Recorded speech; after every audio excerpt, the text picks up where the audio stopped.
नमस्कार मित्रांनो, अशोक मामा या मालिकेच्या आजच्या भागामध्ये फुलराणी ही दुधाची पिशवी घेऊन येते. भैरवी तिला विचारते की तू हे काय घेऊन आलीयस? फुलराणी म्हणते की विष घेऊन आली तुझ्या चहामध्ये टाकायला. तर यावरती भैरवी तिच्यावर थोडी चिडूनच म्हणते की फुलराणी. फुलराणी म्हणते अगं तुला दिसत नाही का दुधाची पिशवी ते आज दूधवाला आला नाही म्हणून मीच जाऊन घेऊन आलो. भैरवी म्हणते तुला काय माहिती का दूधवाला आज आलेला नाही येते.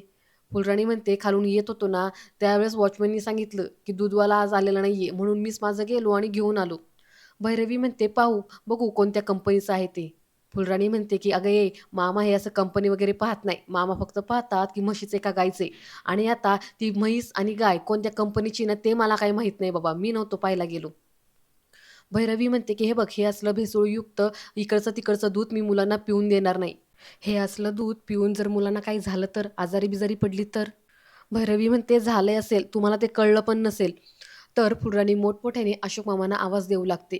भैरवी पुढे येते आणि म्हणते काय ग तुला कशाला पाहिजेत मामा, माझी चहाडी करायला का? फुलराणी म्हणते एक चहाडी करायला काही मी म्हणजे तू नाही येस. अगं हे जर दूध आता आपण घेतलं नाही तर त्या माणसाचं काम जाईल ना, मग हे मामांना सांगायला नको का? भैरवी म्हणते की अगं मग जाऊ दे ना काम, आपल्याला काय पडलंय त्याचं, मी काय ठेका घेतलाय का त्याच्या कामाचा? आणि तसंही नाही तरी तो माणूस किती या दुधामध्ये पाणी मिसळतो, पावडर मिसळतो ते आपल्याला काय माहितीये. ते काय नाही, मी सांगितलं ना मी काठीचं दूध मागवते तर ते सगळ्यांनी प्यायचं. मी पैसे देणार आहे ना त्याच्यामुळं कोणाला काही विचारायची गरज नाहीये. तर फुलराणी म्हणते पैशाचा माज लय वाईट बाई गं लय वाईट, असं म्हणत ती तिथून जाते. पुढे भैरवी ऑनलाईन पॅकेटमधलं दूध मागवून घेते. तर इकडे संयमी प्रियाला फोन करते आणि म्हणते की तू जरा मॅड आहेस का गं, तू कशाला आमच्या घरी आली होतीस? प्रिया म्हणते अगं मला बोलवलं म्हणून मी आले. तुमच्या त्या टॉक्सिक फॅमिली ड्रामामध्ये ना मला अजिबात इंटरेस्ट नाहीये. संयमी म्हणते मग तू कशाला आली होतीस, सरळ सांगायचं ना मी नाही येत म्हणून. प्रिया म्हणते मी का खोटं बोलायचं? आणि ब्रो तू सुद्धा तरी कशाला खोटं बोलतेस ग? हे बघ आपण नेहमी खरं बोलायचं आणि बिंदास राहायचं. जर समोरच्याला आपलं म्हणणं पटलं तर ठीक, नाहीतर सरळ निघून जायचं. यू नो व्हॉट, आधी माझी मम्मा पण अशीच करायची. मी सरळ निघून जायचे. तर संयमी म्हणते, "मग त्या काहीच नाही करायच्या का?" तर प्रिया म्हणते, की "अगं काही नाही, थोडासा ड्रामा करायची, थोडी चिडचिड करायची, पण काही नाही. त्याच्यानंतर आता तिला सवय झाली. त्याच्यामुळं ती आता मला काही ओरडत नाही आणि मी बिनधास्तपणे जे काही असेल ना, ते खरं सांगते." तर संयमी म्हणते, "अगं पण माझ्याकडे सिच्युएशन वेगळी आहे. हे जरा म्हातारे आहेत ना." तर प्रिया म्हणते, "कोण तुझे ग्रँडपा?" अगं मग तर उलट सॉर्टेड सीन आहे की. उलट आपण कुठे जातो, कोणाला भेटतो, कोणाशी बोलतो हे त्यांना काहीच कळणार नाही. इनफॅक्ट त्यांच्या समोर जरी बोललीस ना, तरी त्यांना काही कळणार नाही. संयमी म्हणते, "तसंही त्यांना माझं काहीच कळत नाही." असं म्हणून ती हसते. प्रिया म्हणते, "बरं चल, आज आपण परत एकदा पार्टीला जाऊया." संयमी म्हणते, "नाही नको." प्रिया म्हणते, "कम ऑन यार प्लीज, आता उगाचच भाव खाऊ नको. आपण ना माझ्या मैत्रिणीच्या घरी जाऊया, तिथे पार्टी करूया. आपण भेटूया 10:00 चालेल का?" संयमी म्हणते, "चालेल, पण रियांश येतोय का?" प्रिया म्हणते, "त्याचं काही माहीत नाही. त्याच्यावर जरा डाऊटच आहे. तो थोडी बोरिंग आणि सीरियस टाईपचा आहे गं, त्याच्यामुळे त्याचं काही सांगता येत नाही." संयमी म्हणते, "बरं ठीक आहे, चल आपण जाऊया, डन." असं म्हणून ती फोन कट करते. त्यानंतर संयमी बाहेर येते आणि फुलराणीला म्हणते, "फुलराणी आंटी मला कॉफी दे ना." तर भैरवी पॅकेटमधलं दूध फुलराणीच्या हातात देते आणि त्याची कॉफी बनवायला सांगते.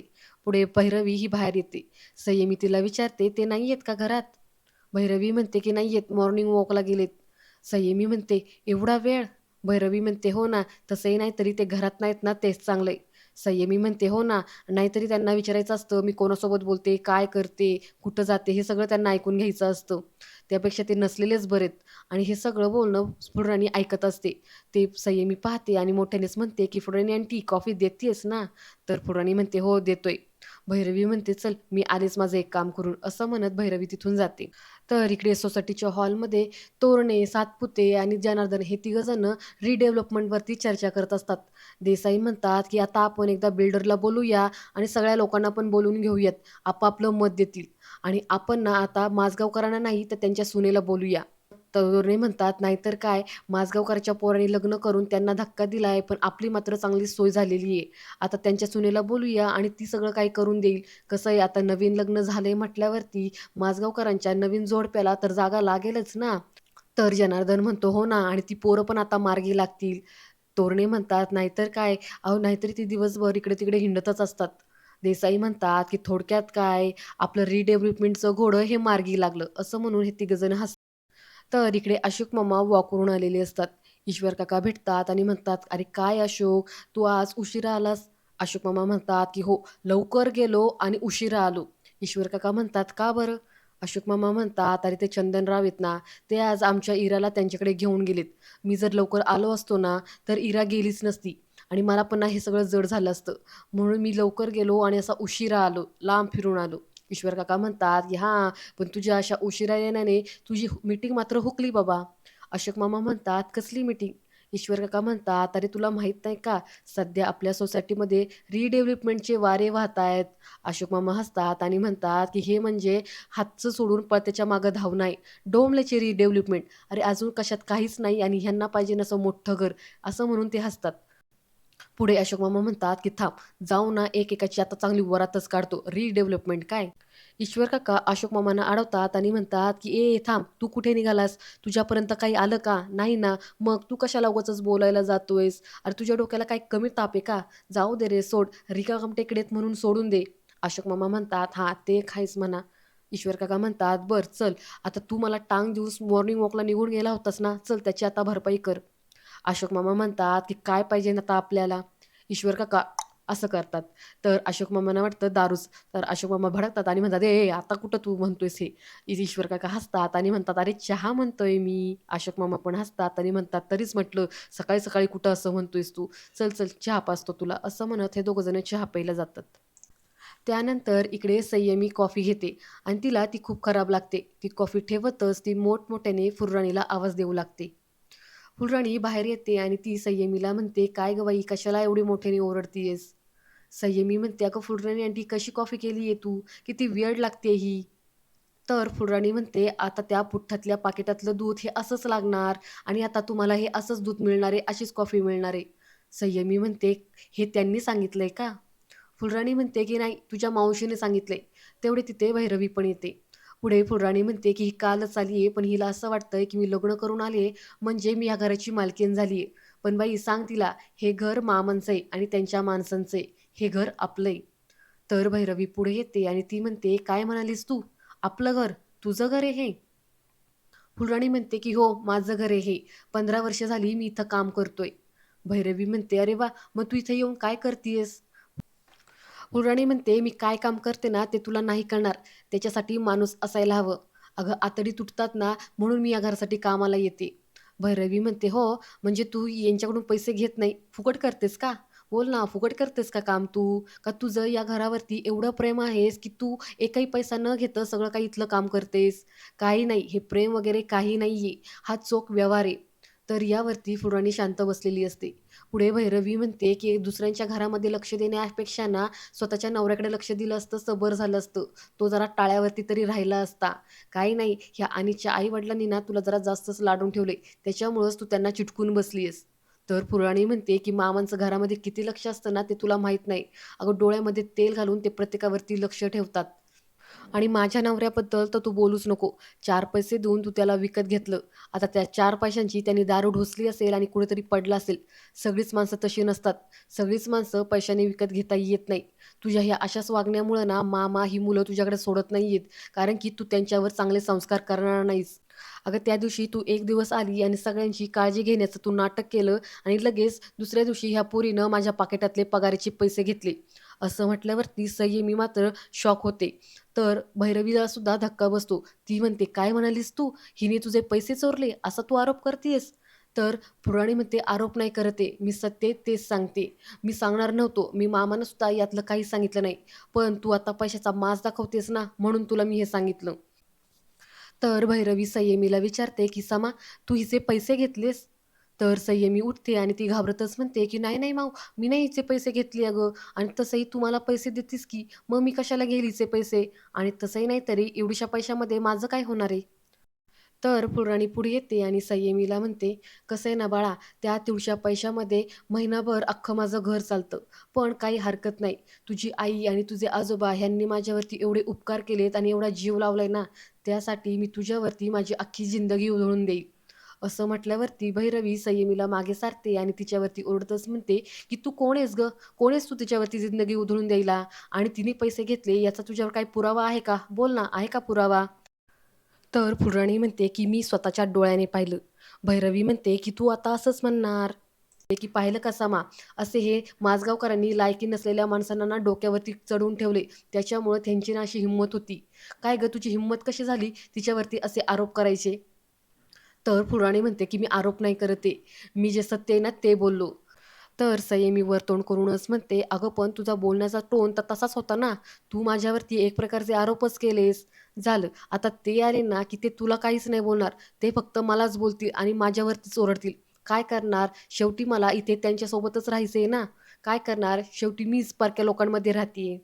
तर पुराणी म्हणते, की "अगं संयमी, तू तुझ्या आजोबांना परकं म्हणतीयेस?" तर संयमी मोठ्या आवाजातच म्हणते, की "डोंट टेक माय नेम आणि ऐक, इथून पुढे माझ्याशी अजिबात बोलायचं नाही. आणि तू ज्यावेळेस घरात असशील ना, त्यावेळेस मी बाहेर असेल आणि ज्यावेळेस तू या घरातून जाशील ना, त्याच वेळेस मी घरात येणार आहे." तर भैरवी म्हणते, की "समा, त्याची काही गरज नाहीये. त्यापेक्षा आता हीच इथे राहणार नाहीये." तर पुराणी म्हणते, "म्हणजे?" तर भैरवी पाकीटमधून पैसे काढते आणि पुरणीला देत म्हणते, की "म्हणजे हे घे पैसे तुझे आणि निघ इथून. अजिबात इथे कामाला यायची गरज नाहीये. घे हे पैसे, तोंड काय बघतीयेस? सगळा इमोशनल ड्रामा ह्याच्यासाठीच होता ना, मग घे पैसे आणि निघ इथून." तेवढ्यात तिथे अनिश येतो आणि तो म्हणतो, की "काय झालं? का एवढा आरडाओरडा लावलाय? बाहेरपर्यंत तुमचा आवाज येतोय." तर भैरवी म्हणते, की "अनिश, एकतर ही या घरात राहील, नाहीतर मी तरी राहील. अरे आत्तापर्यंत लायकी नसताना हिने माझा अपमान केलाय, तो मी सहन केलाय. पण आता समाजा केलेला अपमान मी सहन करणार नाही." अनिश म्हणतो, "अगं झालंय तरी काय?"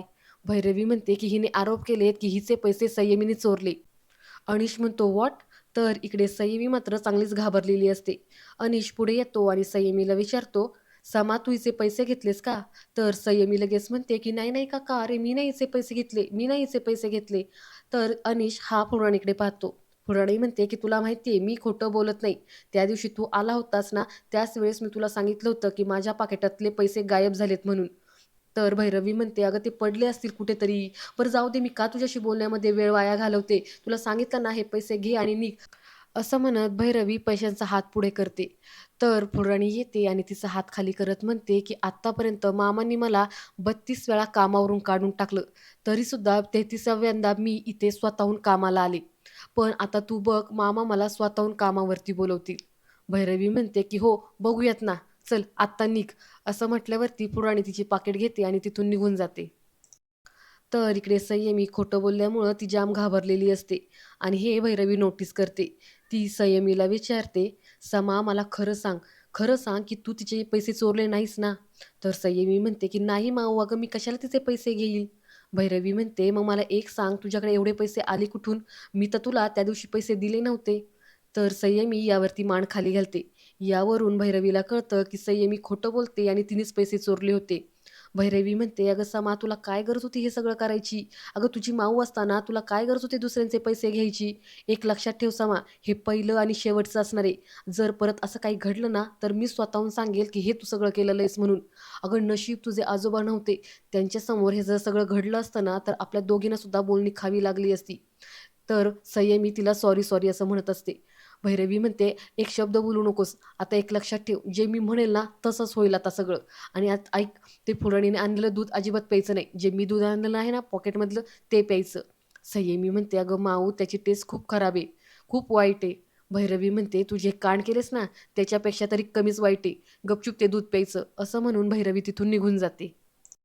तर इकडे अनिश हा ईशानला म्हणतो, "काय रे, आजोबा नाही आले का अजून?" तर ईशान म्हणतो, की "माहीत नाही." अनिश म्हणतो, "तू हे काय करतोयस?" तर ईशान म्हणतो, "मी हे बघ, मी फ्रेम बनवतोय." असं म्हणत तो फ्रेम त्याला दाखवतो. त्या फ्रेममध्ये भैरवी आणि अनिशचा फोटो असतो. ते पाहून त्याला थोडं ऑकवर्ड फील होतं. तेवढ्यात तिथे भैरवीसुद्धा येते. ईशान हा भैरवीला ती फ्रेम दाखवतो आणि म्हणतो, "हे बघ माऊ, कशी बनवली आहे?" तर हे पाहून भैरवीला सुद्धा ऑकवर्ड फील होतं. ईशान पुढे म्हणतो, की "आता मी अमित आणि पल्लवीचा आणि तुमच्या दोघांची फ्रेम ना बाहेर लावणार आहे." असं म्हणत तो बाहेर पळत जातो. तर इकडे ईश्वर काका आणि अशोक मामा चहा पिऊन येतात. ईश्वर काका म्हणतात, "अरे अशोक, त्या चहा पिण्याच्या गडबडीत मला तुला विचारायचं राहूनच गेलं. त्या अनिश आणि भैरवीचा संसार नीट चाललाय ना?" अशोक मामा म्हणतात, "त्यांचं काय चाललंय ना हे त्यांनाच माहीत नाहीये." ईश्वर काका म्हणतात, "पण तू बरा आहेस ना अशोक?" यावरती अशोक मामा चिडतच म्हणतात, की "तिटकार आहे मला या प्रश्नाचा. मला काय होणार आहे? मी बरा आहे बरा." तर ईश्वर काका म्हणतात, "नाही रे, त्या दिवशी या सगळ्या गोष्टीचा आपल्या सगळ्यांना त्रास झाला ना." अशोक मामा म्हणतात, की "तो त्रास आपण करून घेतला ना म्हणून त्रास झालाय. आता इथून पुढे मी मुलांकडून कोणतीच अपेक्षा करायचं सोडलेलं आहे ईश्वर." असं म्हणतात अशोक मामा. आणि आजचा भाग इथेच संपतो. पुढील भाग पाहण्यासाठी चॅनलला सबस्क्राईब करा. धन्यवाद.